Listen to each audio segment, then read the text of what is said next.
Now, for International Men's Day, we looked at the story of Charlie Brown and Franz Stigler. Today, for International Women's Day, we won't be looking at a story of camaraderie. Rather, we'll be taking a look at Russia and its rich and complex history. For before Stalin threw everyone on an island and tried to become the most evil human being to have ever existed, there was a woman. A woman who began life as a young girl who dreamed of becoming a queen. A young girl who would go on to do so much in her life. I ended up splitting this video into 3 separate parts. Today we discuss the life of Catherine the Great. Well, at least the beginning bit. Because 3 parts. Let's get on with the video.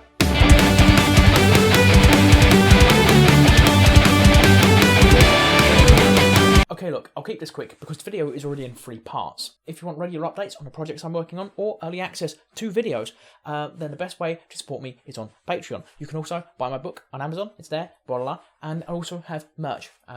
Yeah, links for all those in bio. And now on with the video. On the 2nd of May, 1729, Sophia Augusta Frederica was born in Stettin in Prussian Pomerania in modern-day Poland. Her mother, Johanna, was married off at the age of 15 to a 36-year-old man who wasn't the highest of social classes. It's safe to say Johanna wasn't exactly thrilled with the way her life had turned out. However, her father was Christian August, Prince of Anhalt-Zerbst. However, her father was Christian August, Prince of Anhalt-Zerbst, a tiny principality inside the Holy Roman Empire. However, he wasn't exactly the prince, he was just in line of succession to be the prince. Christian was a Prussian military commander under Frederick the Great. He was also a member of the Black Eagle, Prussia's highest chivalric order. He would work his way through the ranks of the Prussian military to become a field marshal, whilst his marriage to his far younger wife was, for obvious reasons, not exactly a romantic one. In fact, Johanna was just 17 years old when she gave birth to Sophia and was absolutely furious she'd given birth to a girl. You see, a baby boy was Johanna's ticket back to high society and away from the drab military outposts that her husband occupied. Speaking of high society, even though Johanna was a member of the House of Holstein-Gottorp, the family wasn't exactly the wealthiest. This meant the family was well connected, but knocked it down the aristocratic food chain. Moving back to Sophia, growing up she was noted as being a clumsy child, allegedly dislocating her spine from sneezing. In fact, at the ripe old age of 4, the young princess would get the honour of meeting Frederick the Great. However, when told to kiss his hem as a sign of respect, she simply told the ruler to bend down so she could reach it.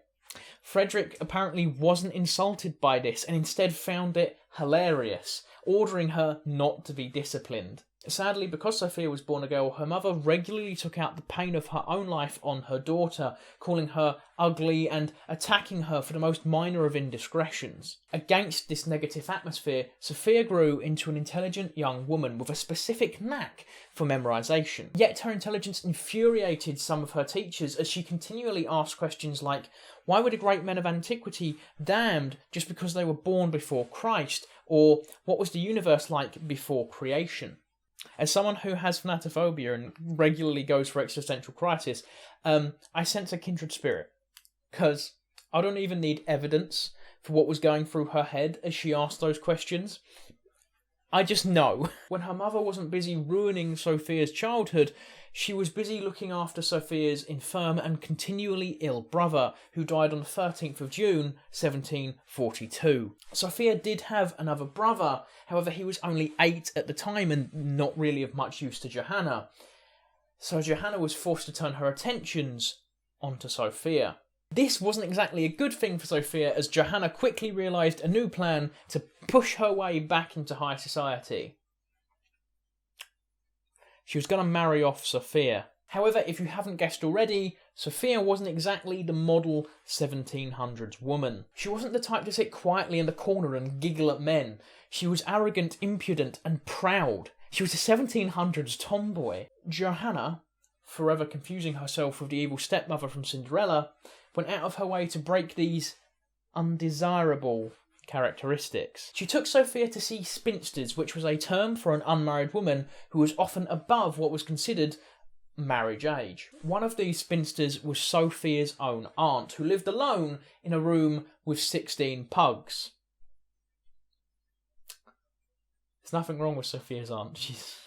She's just a millennial. Outwardly, however, Sophia actually saw marriage as a good thing, mainly because she saw it as an escape from her mother. So, to ensure that she could get married, she began hiding her more brutish traits to make herself more desirable. I mean, that's sexist. Being a member of Holstein Gottorp, albeit a minor branch, Johanna was able to reach out to all of her cousins for potential matches. Yes, all of her cousins. At the age of 10, Sophia would take a trip to see her uncle, where she met Peter Ulrich, the orphan Duke of Holstein and the heir to the Kingdom of Sweden. What's important here was Peter was the last surviving grandson of Peter the Great. Sophia did get on with the young Duke, however she found him sickly and a fan of alcohol. Did I mention he was only 11? When you take a closer look at Peter's life, however, this kind of makes sense. He was tortured by his tutor daily and forced to stand at the dinner table with a sign round his neck saying donkey. When humiliation wasn't on the cards, he was often whipped for minor mistakes or just bad behaviour. I bet you feel sorry for him now, don't you? Keep that in mind for a bit later. Just keep that in mind. I might be foreshadowing that he's a bit of a knob. Having nearly been married to a Holstein, Empress Elizabeth Petronova, in Russian Elizaveta, had a minor connection with Sophia and her mother, and in fact Johanna and the Empress had been corresponding about the princess regularly. Elizabeth had recently become the new legal guardian of her nephew, Peter Ulrich. She had also named him as her heir, which had lost him the right to the Swedish crown. He lost the right to the homeland of Sabaton. Press F in chat, boys. The letter requested that Johanna came to the Russian court at once with Sophia, who was obviously hyped because this meant she was going to get to become the Empress Consort of Russia. Just as the excitement really began to buzz, another letter arrived. This one requesting both Johanna and Sophia come to the court of Frederick the Great in Berlin. Elizabeth's letter came attached with 10,000 rubles, which were to be used to buy Sophia some nice clothes so that she'd be presentable in foreign courts. Sophia's mother once again forgot that she wasn't the evil stepmother from Cinderella and bought herself some nice clothes and jewellery. So, mother and daughter set off from their home in Stettin, travelling first to Berlin because, well, it was closer. Something wasn't quite right though, as Johanna turned up on their first day of court alone. When questioned, she simply said Sophia was feeling unwell. This repeated on the second day, and come the third day, Frederick the Great had had enough. When he pressed Johanna on where her daughter was, she simply said that she had nothing to wear. Frederick the Great, obviously agitated, told one of his sisters to lend Sophia one of their dresses. Sophia made her first appearance in the Prussian court in an ill-fitting dress with no jewellery. Yet, despite her tardiness, Frederick sat her straight next to him at the dinner table. Johanna, however, found herself sat at an entirely different table. Calm as a bit. Now, before we go any further, I would like to remind you all, at this point in time, Sophia is 14. Whilst shy at first, Frederick eased the young girl into conversation, and soon they were discussing opera, ballet, and poetry. This wasn't just a pleasant chit-chat, however. Frederick was assessing Sophia. You see, Frederick was desperately trying to get on Empress Elizabeth's good books by reporting on Sophia's humility, intelligence, and perception. This was important because in Frederick's rise to power, he hadn't made too many friends, mainly because he had spent a lot of time, well, conquering people that didn't really want to be conquered. So, overall, Prussia needed friends, and this would help Frederick gain one. He did have his own plans in the background, though. Frederick had his aides speak to Johanna separately, asking her to be a Prussian spy in the Russian court. Specifically, her task was to remove Count Bestuchev from the favour of the Russian crown, as he harboured anti-Prussian sentiments. On the 5th of December 1741, Emperor Ivan VI was arrested alongside his mother, Anna Leopoldovna. Anna had become the regent to her son, and Elizabeth Petronova had then taken the crown by force. Completely random, but it was mentioned in my research that Elizabeth liked the colour pink. Didn't know where to put that, so it's going here. However, as her reign stretched on, she had ended up childless, so she invited the young Peter Ulrich to stay with her in her court and become her heir. Peter then relocated to Russia in 1742. Elizabeth then promptly crowned the young Duke King of Finland after it was recaptured in the Russo-Swedish War. Now crossing the border, history was beginning to take shape. As Sophia and her mother arrived at a Russian fort, they fired their guns in Sophia's honour. The 14-year-old Lutheran from Germany was known as witty, confident and disarming, and by all accounts was a desirable bachelorette at the time, having already fought off a few proposals. One such proposal came from her 24-year-old cousin, who was a cuirassier, who would often make sure they were in secluded rooms together so that he could kiss her. However, Sophia outwitted the man and told him she would say yes as long as he went to her parents and asked them for her hand in marriage. Eventually, Sophia and her mother caught up with Elizabeth's court. However, before they could meet the Empress, they found themselves greeted by a barrage of ministers. However, through these ministers walked a young man, Peter. Still an incredibly nervous young man, described as having a fish-like appearance, he stumbled over his own words in the first few days of conversing with Sophia. At the time, Sophia was described as being excited for the prospects of the match. As hours turned into days, the young couple began to get to know each other more and more, particularly their likes and dislikes, of which Peter had many. The future Emperor of Russia moaned about the nation, the Russian language, the Russian people, and the Russian religion. He told Sophia that he preferred speaking German and had no desire to learn the Russian language, often upsetting his future subjects by blatantly refusing to do so. On top of this, he besmirched the Russian Orthodox Church and was adamant he would remain Lutheran. It was obvious to everyone that the Duke of Holstein didn't care he was set to inherit an empire. I mean, offer me an empire and I'll learn a new language. I'm just saying. And the Fiesta Resistance was when Peter proved to be about as romantic as a wet fart, telling Sophia to her face that he didn't love her. In fact, the only reason he was marrying her at all was because his aunt had told him to do so. This didn't knock Sophia's spirits though, because she wanted to become the Empress Consort, and to do that, she only needed to impress the current Empress. And to this, she went all in, knuckling down on studies of the Russian language and the Russian Orthodox faith. This did manage to impress Elizabeth, however, staying up and studying on cold Russian nights had an effect on you. Sophia quickly contracted pneumonia. Most assumed Sophia probably wouldn't survive the disease, but she was given the best medical treatment money could buy. They gave her leeches. And yes, I know in the comments, I know that that's a stereotype. I'm perpetrating the stereotype of the leeches in the olden days. Whilst Sophia lay dying in her bed, the Russian people began to hear stories of how she had contracted pneumonia. Slowly, her popularity began to rise, and while the future emperor may not seem to care for the Russian people, this foreign princess seemed to love them. Sadly, came the time for Sophia to breathe her last breath, and her mother quickly demanded for a Lutheran priest to be summoned. However, with the last of her strength, she raised her hand, and Sophia asked for an Orthodox priest to be summoned instead. This exploded her popularity amongst the Russian people, and she made a miraculous recovery. Yet while Sophia had been jousting with death, her mother had lost a different battle. Johanna was trying to fulfill her mission and discredit Count Betrothal. However, she had spoken badly of him in court, and what's worse, complained about the Empress in public.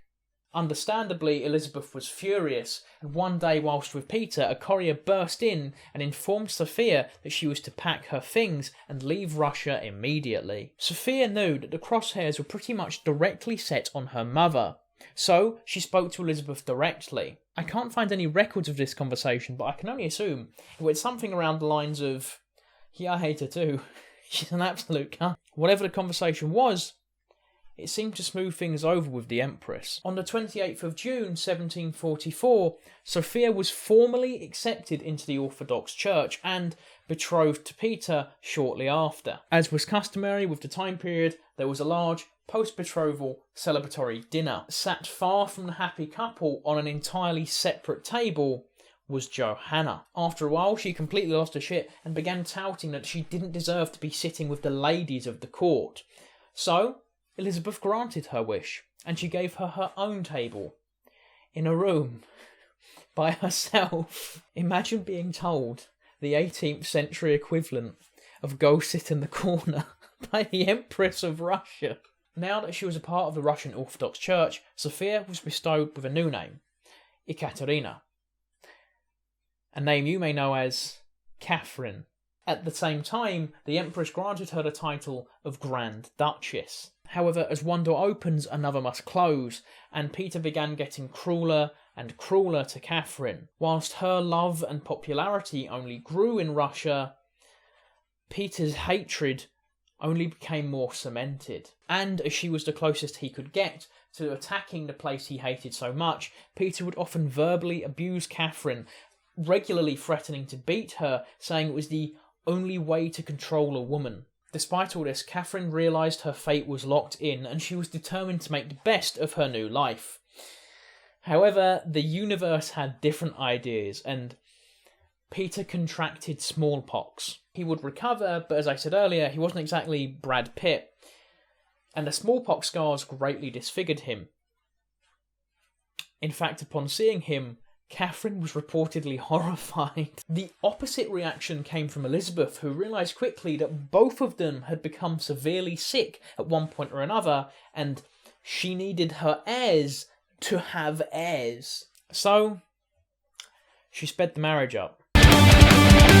At the ripe old age of 16, Catherine would marry Peter in the Russian capital St. Petersburg on the 21st of August 1745. The wedding began with the most notable members of the Russian court in attendance, and obviously such a major event was filled with the consumption of alcohol. As the night progressed, the ladies of the court came to Catherine and took her to her bedchamber. Here she would wait for her husband to consummate the marriage. However, after waiting for 2 hours, Peter would arrive, but just immediately collapse on the bed and pass out drunk. Yet he had other hobbies, like dressing up his servants as soldiers and making them march around everywhere whilst obeying his every order. When the governess came to force Peter to sleep, he would simply wait until she was out of earshot and or asleep herself, and then get his servants to march little toy soldiers around the foot of his bed.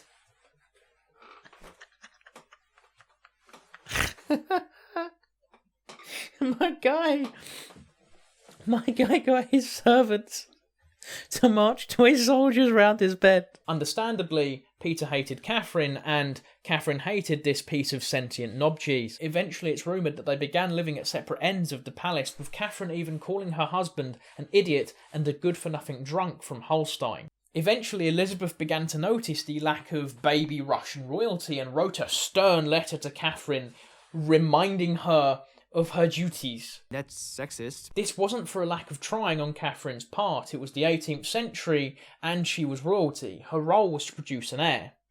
Catherine knew this, but she also knew her husband preferred to play with toy soldiers. One time, Catherine even walked into their room and found Peter putting a rat on trial. When she asked him what he was doing, he simply declared the rat guilty and beheaded it. So it comes as no shock that Peter actively avoided sex, at least with Catherine. This lasted for 7 years until Catherine met the nobleman Sergei Saltykov, who would rather she played with his toy soldier. Sadly, however, Catherine would go on to suffer 2 miscarriages before giving birth to her firstborn son on the 1st of October 1754. Paul I Petrovich's labour was hard, and by the end of it, Catherine was left in a pool of her own blood. Elizabeth simply came and took the boy to be whisked away and raised by herself. This would begin a rift between mother and child that we'll explore in one of the later parts. There was a party to celebrate the birth, however, Catherine was too weak to attend and would eventually find herself pushed away from court life, her purpose being completed. Yet, on Peter's birthday, Catherine wouldn't be pushed around anymore. She appeared dressed in finery and mocked those who had snubbed her with some well-placed words, and it was around this time that she began building up her own network of spies and informants. She got acquainted with the British ambassador and took bribes in return for information on Russia. However, she then took this money and used it for her own network of informants. Now, as I mentioned earlier, Peter really wasn't after that sensual healing with Catherine. So who Paul I's father really was is up for debate, and given that Peter was spending all of his time searching for the Gorgonites, I doubt it was him. The couple would have a daughter called Anna in 1757, however she would sadly pass away in infancy. To make the whole ordeal worse for Catherine, Peter got drunk and watched her give birth whilst telling her that he could do anything he wanted to her. When confronted with the body, Peter wanted nothing to do with it, claiming it couldn't be his child because he had never slept with Catherine. He even told servants to go to hell. Catherine would corroborate this story, claiming she never actually slept with Peter, although this can't be proven and is debated to this day. However, for me, this would be a seriously big thing to lie about and a huge risk, as it would delegitimise her children. Well, unless there was a coup and she became empress, then her children will be her heirs. Foreshadowing. Catherine would go on to have 2 more children without Peter, a boy called Alexei in 1762 and a girl called Elizabeth in 1775. Catherine's network began to expand exponentially in the 1750s as she made connections with army leaders, aristocrats, and various other people in high positions of power. By the end of the decade, this had actually gained her 2 very important lovers, Grigory Orlov and Stanislav Poniatowski. Both these men would play not just incredibly important parts in Catherine's life, but also in the history of Europe. In 1756, an event that some would call World War Zero began. The 7 Years' War has been dubbed as World War Zero because it literally engulfed half the world. By 1762, Peter had begun an affair with Elizaveta Vorontsova, and he also began wearing Prussian military uniforms, which he then paraded around in, trying to convince everyone that they shouldn't be fighting Prussia or Frederick the Great. This will become a reoccurring theme for the rest of the video, because Peter really simped for Frederick the Great. Also around this time, he threatened to shave Catherine's hair off and throw her in a convent.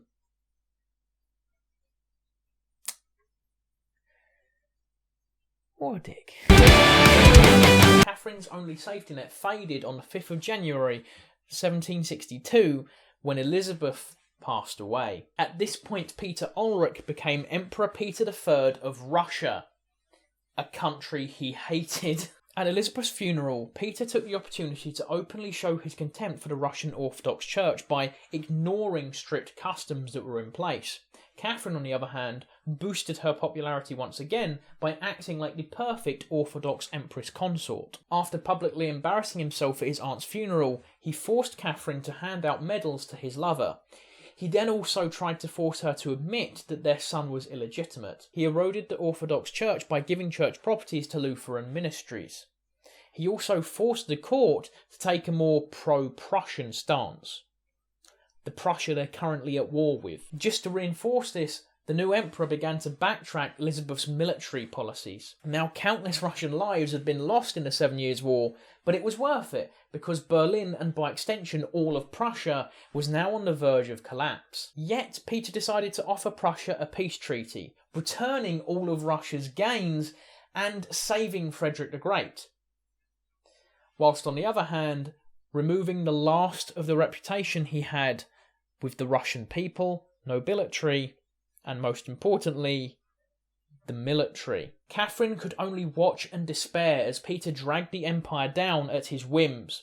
Things only got worse when he then sent in Russian troops to help Prussia fight Austria, turning the war in Prussia's favour. After flunking an easy win over Prussia because he got a stiffy for Frederick the Great, Peter then decided to increase Russia's influence over the Danish territory of Schleswig.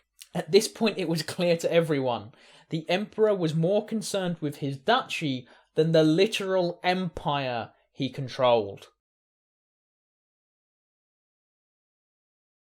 Along with the Russian people, the Danish too were upset with Peter's decision-making, not really happy to have their territories taken off them on a random emperor's whim. They even threatened to annex the free city of Hamburg in order to force the city's banks to loan them the money in order to fight a war against Russia. This gave Peter the entire pretext he needed to invade Denmark. So Peter's justification for fighting war against Denmark was that they were going to take actions against him fighting a war against... I love geopolitics. When it's back then, not now, like it back then. Peter sent 45,000 troops to seize the Danish territory, but they would never make it there. Back home, Peter had driven his disdain for the Orthodox Church to insane limits. He had begun secularising all church property and demanding the Orthodox clergy shave their beards. It was, however, Denmark that was the final nail in the coffin for the emperor, for the Russian Empire really had no interest in the Scandinavian kingdom. So it was now clear that Peter didn't have the best interests of the Russian Empire in mind. And many people began looking for someone who did. It was then that Peter committed his biggest mistake. See, even his hero, Frederick the Great, had warned him, do not let the war take you away from the Russian capital. Which he did. Why did he do this? What happened? Well, I guess you'll have to find out in part 2. See ya.